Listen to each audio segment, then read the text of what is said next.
Les choses de la vie, épisode 28. L'urgence d'écrire. Être aidant, c'est compliqué, c'est très dur à gérer. Et j'ai vécu pendant 1 an la vie au quotidien dans un établissement recevant des personnes handicapées, des personnes ayant une maladie mentale, que ce soit Alzheimer, des démences, en milieu clos, donc en maison de retraite. Et vous raconter cette histoire, c'est une manière de vous parler de comment remonter la pente, de comment on vit au jour le jour et comment, du jour où j'ai voulu abandonner mes rêves, j'en ai fait un retournement de situation et je me suis dit qu'il fallait se battre et continuer à avancer quoi qu'il arrive, parce que la vie continue, même après le départ des proches. Et si cela peut vous aider, ça sera déjà un grand pas. Et si je peux aider quelques personnes, si vous êtes dans le même cas, ou si un jour vous serez dans le même cas, vous y repenserez.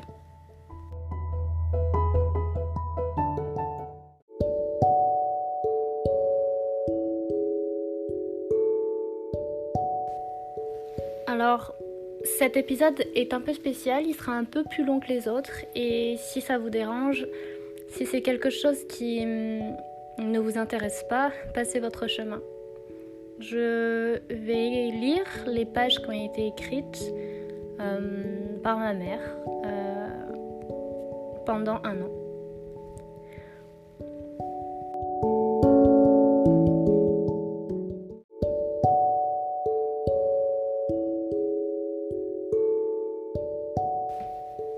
« 8 juillet 2017, Rion, maison de retraite.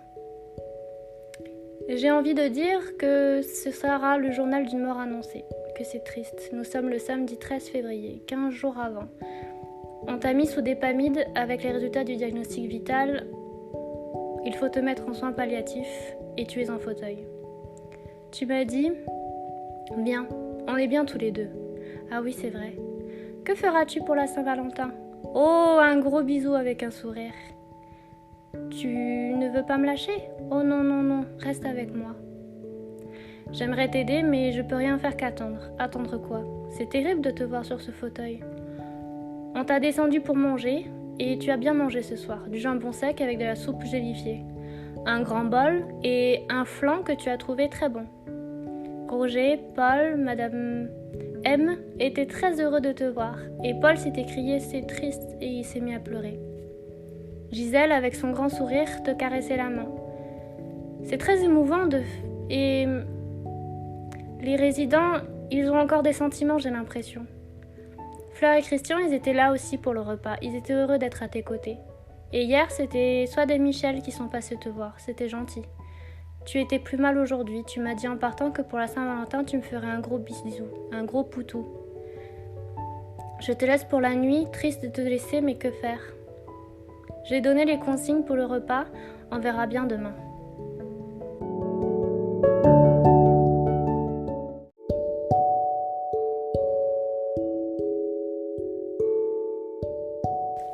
Ça y est, aujourd'hui c'est la Saint-Valentin. Et c'est sans toi. On t'a installé avec des photos pour décorer la chambre. Et c'est un petit miracle. Tu es en bas dans la grande salle, plus éveillé encore que la veille. Mais pas de fausse joie, comme dit l'infirmier Nicolas. Avec Fleur et Christian et Daniel, tu es bien jusqu'au moment où t'as mis un patch derrière la tête. C'est contre apparemment le mal des transports.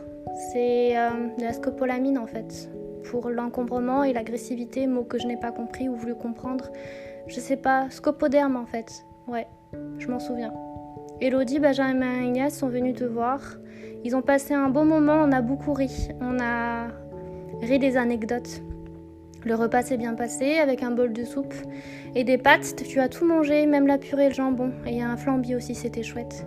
On a même réussi à te mettre au lit avec l'aide de Fleur et Christian. Je te souhaite une bonne nuit. Le 15 février, ton état s'améliore miraculeusement. Tu as mangé de la soupe, de la purée, de la quenelle et des flambis, comme la veille. 16 février, j'espère que tout va bien. 17 février. Quel changement, tu vas vraiment bien. Je ne sais pas le nom du patch, l'infirmière nous ignore. La soupe gélifiée, les haricots purés bien écrasés, le flambi, bravo, tu as encore tout mangé. Tu as parlé l'après-midi normalement, mais je trouve quand même que tu as la voix qui a changé. Elle est plus rauque, comme une voix de baryton.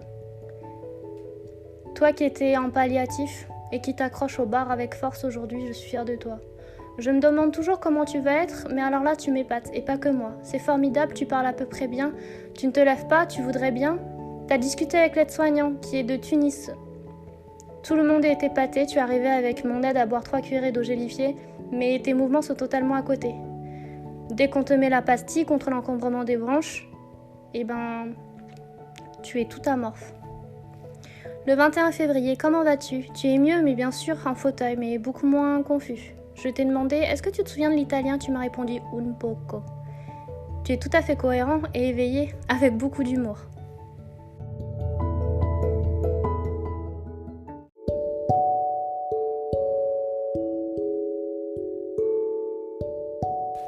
Le 22 février, aucun problème, tu réussis à manger ta petite cuillère. Avec ta petite cuillère, la tourte et la viande, la soupe et le fromage blanc. C'est extraordinaire, il n'y a pas d'autre mot. Bon, évidemment, tu ne marches pas, mais tu voudrais bien. Gérard et Monsieur C sont très heureux pour toi. Samira est stupéfaite, elle a dit « Vous voulez rester avec nous, n'est-ce pas Marcel ?»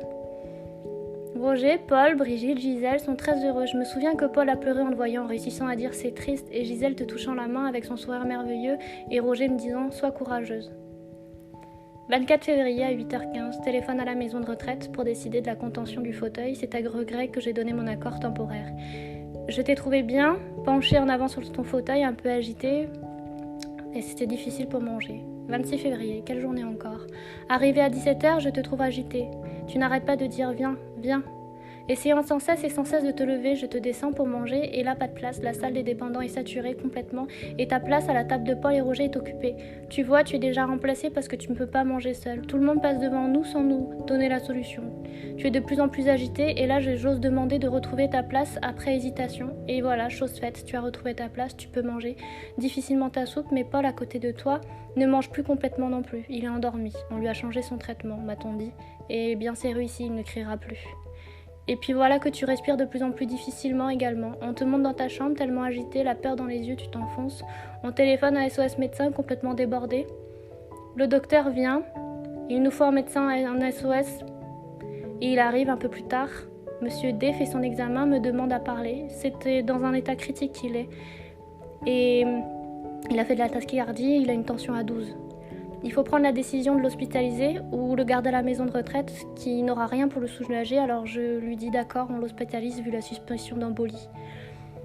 Monsieur D téléphone à l'ambulance et 15 minutes plus tard, elle arrive avec 6 pompiers qui ne savent pas quoi faire vu que le médecin est parti, c'est à mourir de rire. Ils reprennent les constantes, alors le SAMU prend la décision de le transporter à l'hôpital d'Orient. Il faut retrouver les ordonnances, la carte d'identité, la carte vitale, c'est une vraie pagaille. On retourne à Clermont avec Iris, avec Fleur et Christian et Arion. On attend dans un Algeco. Il fait très froid. L'attente est longue. Et Fleur n'arrive même pas à lire les journaux avec un morceau de papier. À 11h15 du soir, je me suis tellement fatiguée que je décide de partir. Je demande des nouvelles et là, le final est fantasque. On nous annonce qu'Alphonse est mort, mais on lui répond à la médecin de service, c'est qui Alphonse ? En fait, le médecin nous a oubliés et vrai de vrai, en fait, il est dans le couloir avec l'oxygène à un niveau 6 et lorsqu'on est parti, il était à 10 et il a fait finalement une grosse infection pulmonaire, la fièvre à 39 avec une petite embolie cachée. On repart et il monte en UHCD et c'est un semblant de sommeil avec une sacrée sciatique, le dos est bloqué. 27 février. À l'UHCD de Rion, je te retrouve dormant mais reposé. Au début, avec un repas, des jardinières de légumes moulinés, du porc et de la compote, du flan. Mais je suis pas tranquille, tu es agité. J'espère que la nuit se passera bien.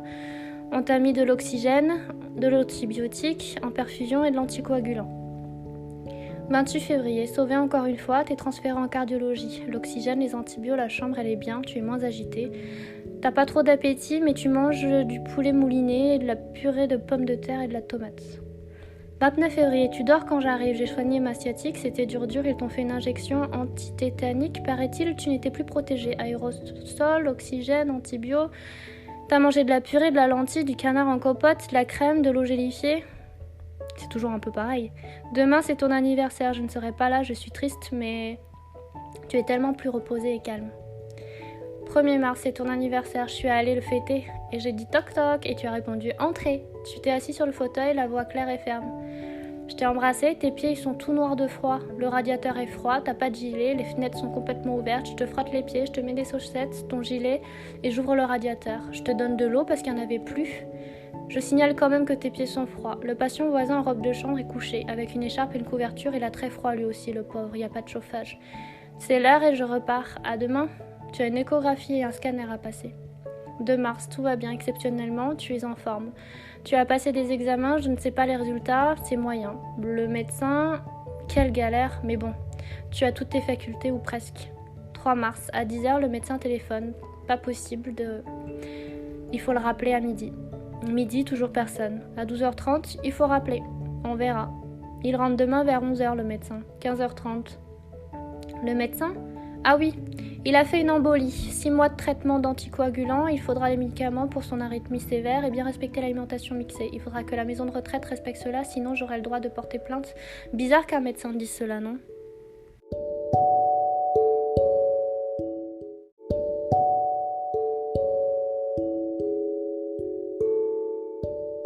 4 mars. De retour à la maison de retraite. Tu es heureux, non perturbé, oui en apparence ça va, je sais pas, je crois pas. En tout cas tu manges tout seul avec ta cuillère moulinée, de l'eau gélifiée, ils ont pas modifié les plans de taf, on verra. Nicolas a reconnu quand même que la responsabilité est de toute l'équipe, mais bon. 5 mars. L'équipe du soir est contente, mais tu as fait de l'escalade, tu es passé par-dessus et tu es tombé sans gravité.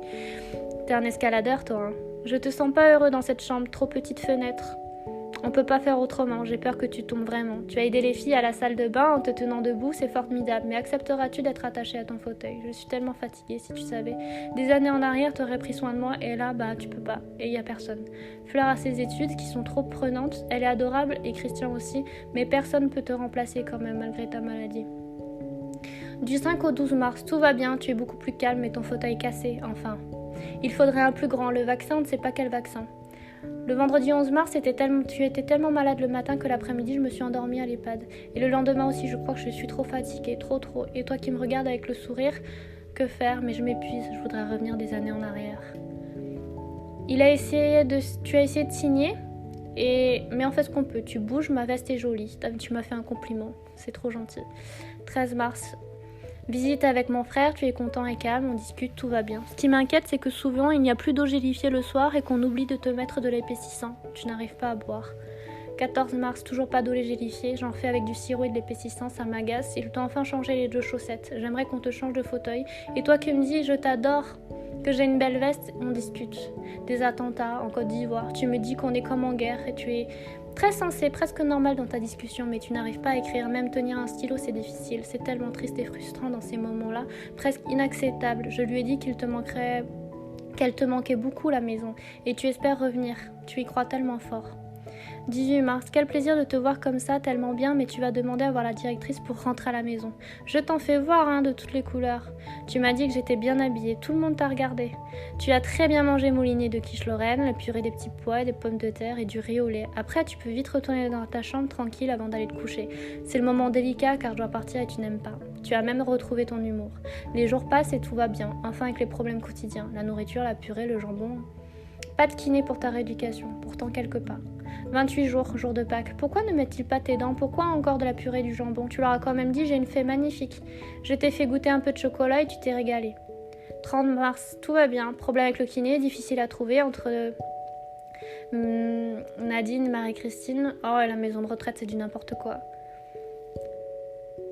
Elles disent qu'un kiné va passer. Camille, l'infirmière, affirme que le médecin ne peut pas renouveler l'ordonnance. Quel cirque. 31 mars, du nouveau le cirque continue. SMS pour dire que le médecin est ok pour le kiné. J'appelle la maison de retraite pour les avertir. J'appelle le médecin qui m'explique que en fait il n'est pas tout à fait honnête et que pour on est d'accord pour la prescription à condition de vérifier qu'elle vienne bien. Une triste nouvelle vient me frapper à nouveau. Notre amie Françoise est partie dans un autre monde. On avait tellement de heureux souvenirs avec les amis à 4 pattes comme elle disait.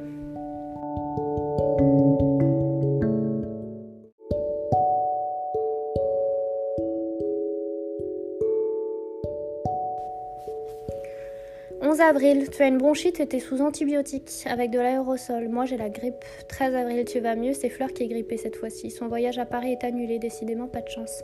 Pas de commentaires sur tout l'essentiel, c'est la santé.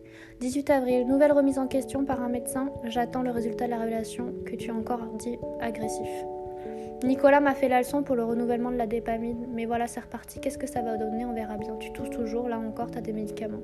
Le coussin anti-escar est arrivé, mais il n'est pas posé. Tu voudrais tellement voir tes chats, mais je ne peux rien y faire.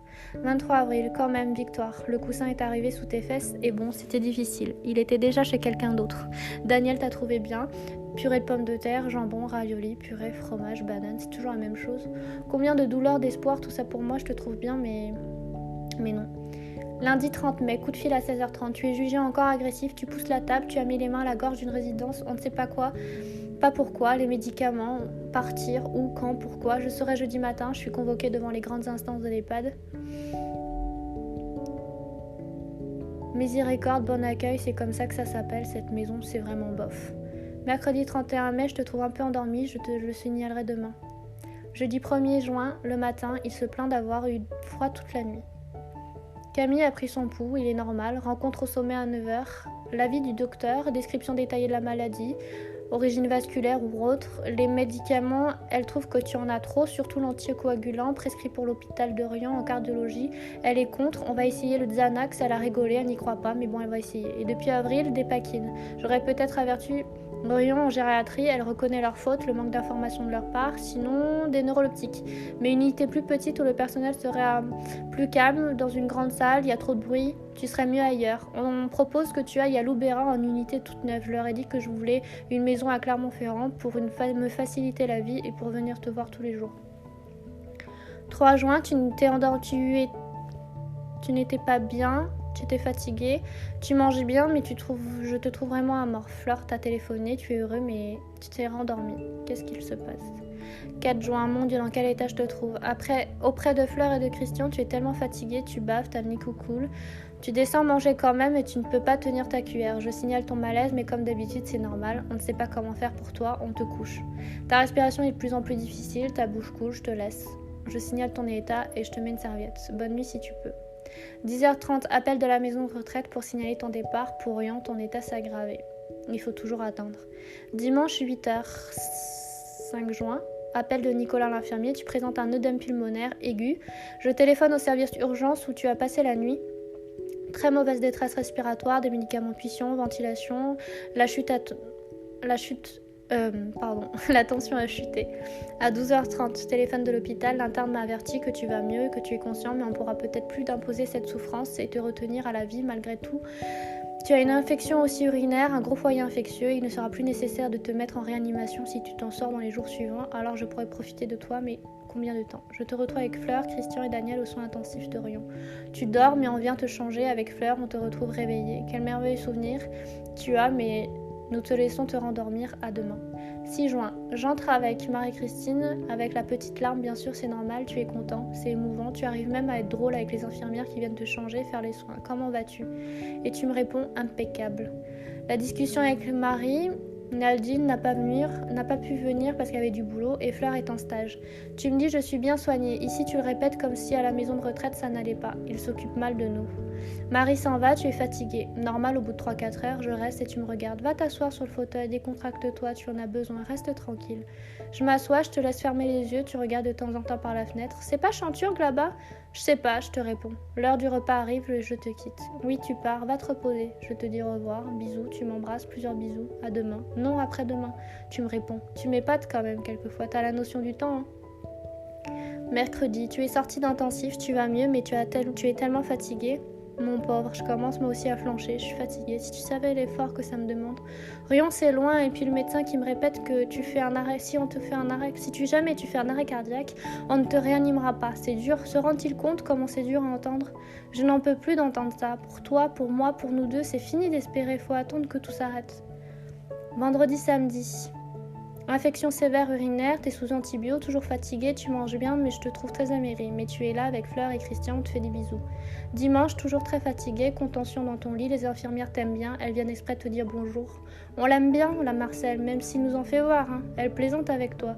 Je trouve ton visage crispé, tendu, le pli entre les deux yeux. Je n'aime pas cette expression sur ton visage.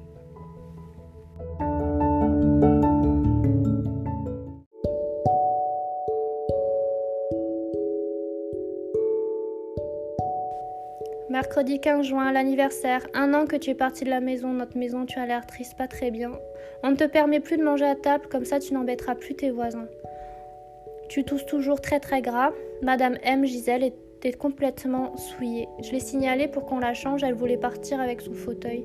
C'est vraiment triste de voir ça, en tout cas je n'aime toujours pas ton visage crispé. Je ne sais pas si tu vas mieux ou pas, et c'est tout qui persiste. 20 juin, fatigue toujours, tu manges doucement, la toux persiste. Le soir, tu t'es endormi. Le samedi, t'as mangé avec Nadine et Marie, tu avais faim et tant mieux. Dimanche, Fleur était là pour la fête des pères, tu es tranquille. Lundi, t'avais les yeux ouverts, mais tu étais agité dans ton fauteuil. 22 juin, appel à 14h30, tu es fatigué et en chambre. Je vais te voir, tu parles à peine. Est-ce que tu me reconnais au moins? Je pense que Marie est là, elle me répète que samedi tu étais bien, tu respires mal, je trouve, tu tousses gras, tu fais des fausses routes. Je peux pas partir en te laissant comme ça. Alors je signale, je téléphone à SOS médecin, il arrive à 20h30, il te fait une injection de morphine et je te laisse. Fleur était venue, t'étais plus de calme, le médecin ne sait pas trop quoi faire, il ne te connaît pas. 22h30, appel de la maison de retraite, tu es mal de nouveau, la tension à 9, saturation 80, SOS médecin se pose de grosses questions. Tu as la tension à 11. Comment ça l'infirmière elle est pas là? Comment ça elle perd à 18h? Comment ça vous n'avez pas de morphine? Le médecin de SOS médecin a été outré. Il t'a fait une injection de la Silex, des corticoïdes et tu étais calmé. T'étais coincé dans ton lit et nous partons à minuit. T'as l'oxygène à 5 litres qu'on a emprunté à monsieur R, sinon il fallait t'hospitaliser.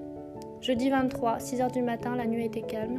À 13h, toujours pas de médecin. À 14h30, le médecin décide de continuer les traitements que SOS médecin t'a donnés. Il fait très chaud dans ta chambre, il fait 33 degrés et tu t'étouffes.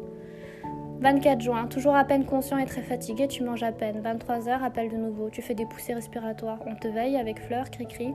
Tu boues tellement des pieds, tu es hors du lit pour pouvoir t'aérer un peu, ça fait thermostat. Difficile de te maintenir en position assise, tu pourras mieux respirer. Il est 1h du matin, sous un orage et une pluie battante, on retourne à la maison et bien sûr, pour couronner le tout, la cave est inondée. 25 juin, avec Daniel, Fleur et Cricri, tu reconnais tout le monde avec un léger mieux, peut-être que non, ce sont des mots que tu utilises. Tu as mangé quand même par petites quantités, doucement, avec un risque maximum de fausse route. Qui dit fausse route dit infection pulmonaire, dit antibiotiques. Le problème, c'est ta position dans le lit, tu glisses tout le temps. Il n'y a pas moyen d'empêcher ça. Tu as du glucose en sous-cutané et ta jambe grossit. 26 juin. Tu as les yeux ouverts, tu es content de nous voir. Tu as des petits sourires merveilleux. Il est où, Cricri? Il est là, il est caché. Et comment je m'appelle? Joël, ma petite femme. Et Daniel, comment ça va? Coucou Fleur, est-ce que tu sais que tu étais malade? Oui. Et tu avais mal? Oh oui, partout. Et quand tu tousses, là, en me montrant sa poitrine, tu tousses beaucoup. Mais au moins ça sort, tu as mangé par des petites quantités, mais aujourd'hui tu es très conscient. Ça fait du bien quand même de te voir moins souffrant. Et parce qu'il fait moins chaud. On ne sait pas, mais pour les soirs, après avoir pris des médicaments, 10 minutes après, tu t'endors et tu ne parles presque plus. Petit aparté, la nuit de mercredi à jeudi, il y avait 2 personnes pour s'occuper de 56 personnes. Angélique a démissionné, il y avait trop de tension à la maison de retraite. 15 ans pourtant qu'elle travaille. Et Madame M est décédée. D'autres personnes à problème, une résidence non couchée à minuit. De vendredi à samedi, discussion avec le personnel encore une fois. Il y a des gros problèmes de gestion de temps. Ce sont des gens dévoués qui aiment ce qu'elles font mais en vain.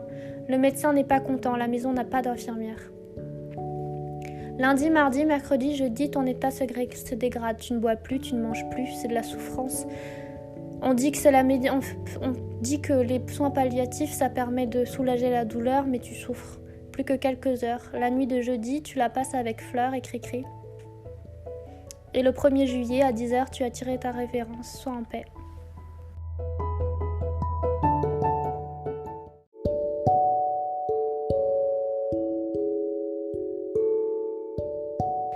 Alors voilà, ça, ce sont les notes écrites par ma mère, un peu déconstruites. Elle les a écrites à la volée, pour ne pas oublier. Mais comment peut-on oublier une telle souffrance?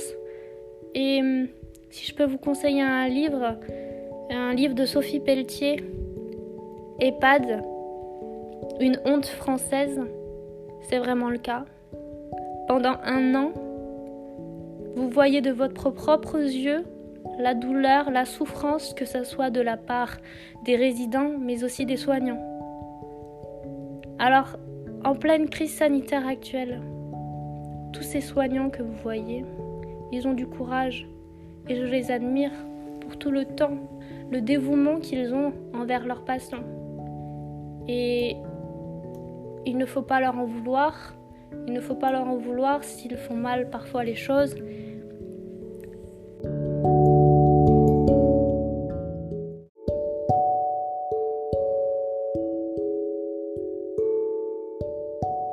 Il y a tellement d'anecdotes à raconter, de la feuille de salade et de la pizza qui tombe par terre et qui est remise dans l'assiette, du dégoût que peuvent avoir certaines soignantes en voyant la sauce. « Ah mais je goûte pas ça, c'est pour les chiens ».